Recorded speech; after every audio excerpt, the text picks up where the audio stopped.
Hi guys, and welcome back to my channel. My name is Vuvu and this is Vuvu Reads. If you're new on here, please consider pressing the red subscribe button down below and joining the family. And if you are a member of the fam bam, thank you for joining me once again. Where is my head? Thank you for joining me once again. And on today's video, as the title suggests, we are doing a very short wrap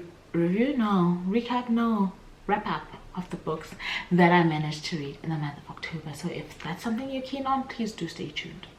So Vuvu_reads is an amazing book reviewer, also YouTuber. She reviews books on YouTube, and if I'm not mistaken, she also has a blog as well. So please, if for your connection with literature, get in touch with or follow at VUVUVENA_reads. She is based in South Africa, and I think it is also extremely important to follow literary content creators who are based outside of the West and in continental Africa, because they do a really good job of bridging the gap.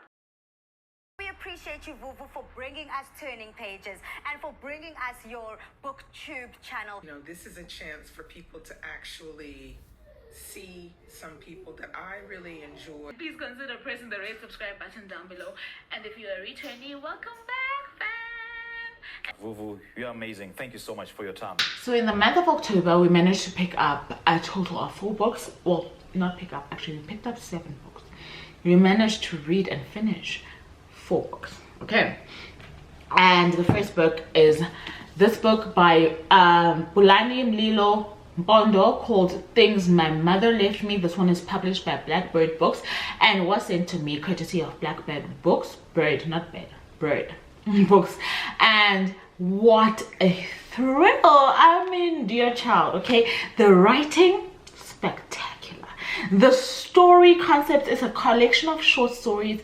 The story concepts, amazing. This one deals with a bit of supernatural, a bit of spiritual, a bit of feminism, and this whole understanding of what we inherit in terms of the non-physical inheritances that women leave for other women, and also this concept of how women show up in each other's lives as each other's saviors. Okay, this one is very female centric and it has a lot of commentary against basically the male influence in women's lives. I absolutely loved everything she did with this book. Okay, it is a little bit unsettling if you're not somebody who's into supernatural content on books, but ciao, I don't even know how half of the stuff that she put on here even lived in her head, but how she delivers it on paper, also her strength, right? Her penmanship, the strength of her penmanship is to be admired. I am so delighted with this book. I don't even know how else to explain it. I absolutely loved this one. I will be reviewing it on my blog, so do look out for that. But I rated this one a solid, unashamed 5 out of 5. I absolutely loved this. The next book that I did pick up was, I want to say it was When He Was Wicked by Julia Quinn, which is book, might have not been, okay, but I think it was When He Was Wicked by Julia Quinn, which is book 6 in the Bridgerton series. I only have I don't think you can see them. Yeah, I don't think you can see them, but I only have the first 4 books right in the Bridgerton series. So I've been listening to audio books for book 5 and book 6. So the 6th book is Francesca's story and it's called When You Were Wicked, and I absolutely love that. Julia Quinn's style remains the same.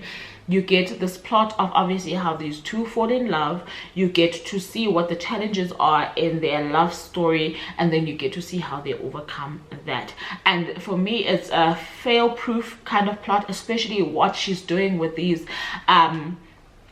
love stories with a specific family. What I absolutely love though is that their love interests are not similar, or that's where the difference in their stories changes, right? Because they are siblings raised in the same family, so they're gonna have a lot of similarities even though they are individuals in themselves. But for me the juice lies in who they pick as their love interest, right? So there are some things here and there that you can only get past when you remember that this is actually a period piece, right? I don't think it's historical fiction as such, but she is set it in a certain time, so the thinking and navigation of that society is bound to what the principles and values of that time are. So you have to kind of allow for certain things that you probably wouldn't allow for in modern day, or at least this is what I found with myself when reading the books.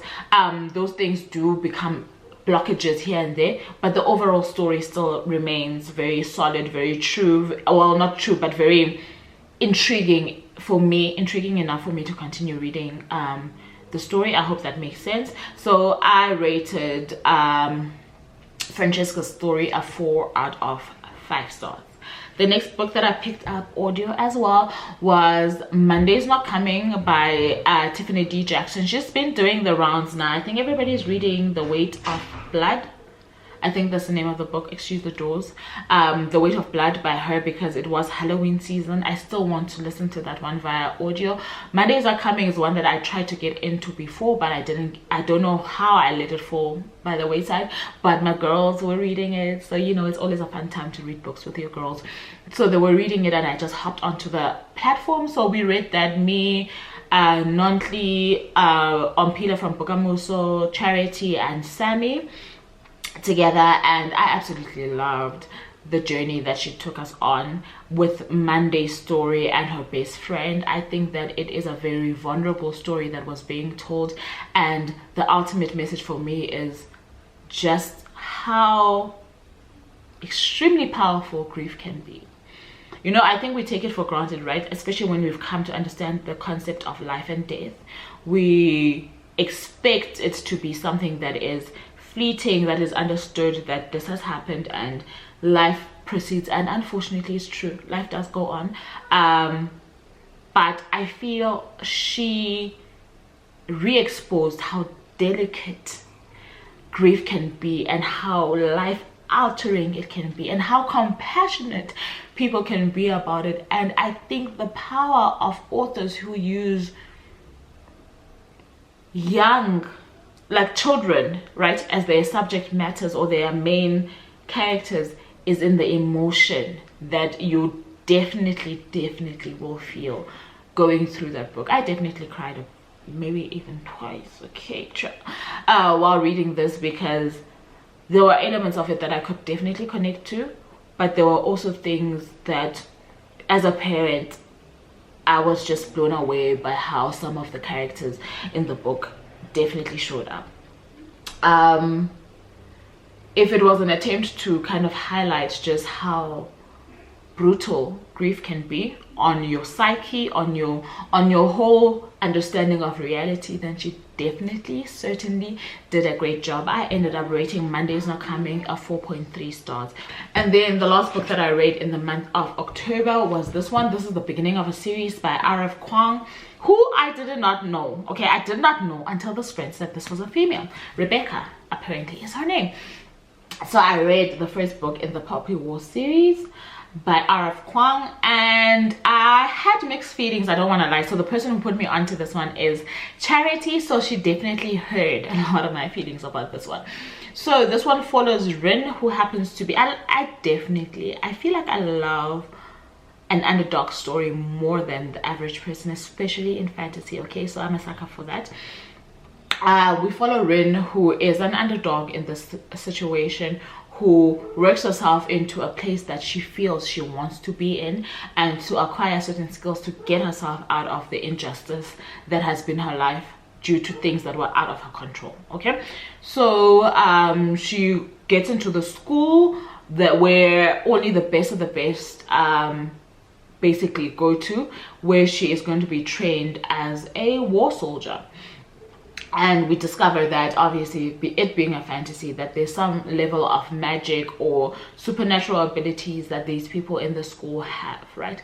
So I was there with the story. I absolutely loved that part of the story and the unraveling of that kind of scenario. I'm a sucker for school, magic school situations, right? There's another book that's not Harry Potter, but that is also almost like that. I think it's called The Novice.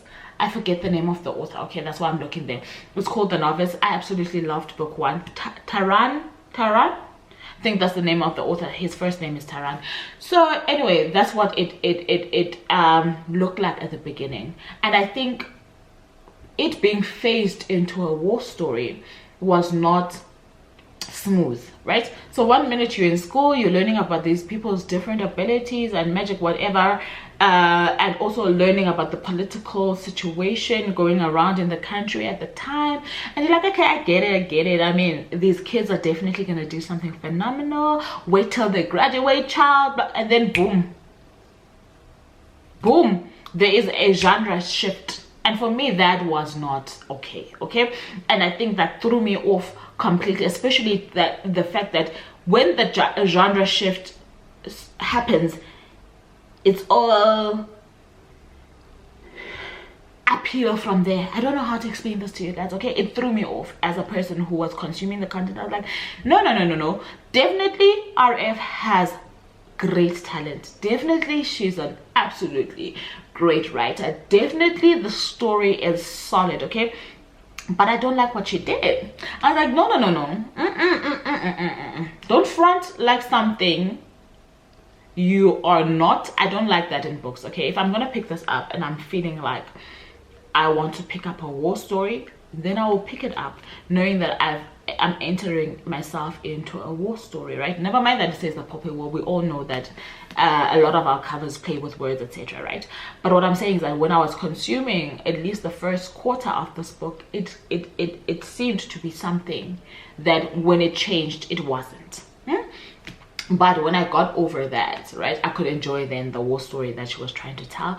It has a lot of what I would like to believe is Chinese, or I want to say it's Chinese history. It could be just Asian history, okay? I could be stereotyping a lot right now and I'd hate myself for that, but I feel like it is Chinese.